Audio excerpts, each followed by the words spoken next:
it will be adequate, but around 1,500 people, including all the wings of Goa Police. Extra force. Any outside? central force has been. No, not central. We will be able to make it from our internal resources. Okay. Okay. Last time, sir, there was one issue. The pilgrims who comes walking from the neighboring states, they have raised one issue that they have been stopped at the border and some police has taken money from them.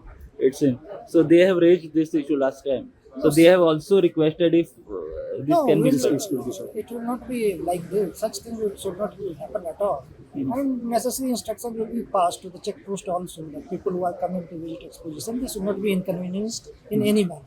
जाल्यार भाविकांक एक्सपोजिशनाक पावल्या उपरांत कितें करपाक मेळटलें आनी कितें करपाक मेळचें ना हे विशीं एक्सपोजिशन कमिटीचो संयोजक फादर हेनरी फार्कांव सांगता.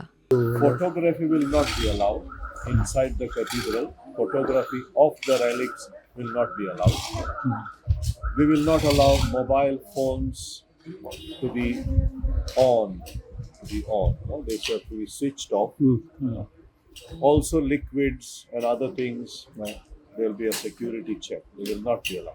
Baggages will not be allowed. So I request people not to come to the veneration with their bags. No? Even water bottles. Even water bottles will not be allowed inside. But there will be provision for water. There will be made along the veneration queue. There will be water, no? But water bottles will not be allowed inside the cathedral. प्रुडंटा खातीर स्वप्नील तारी.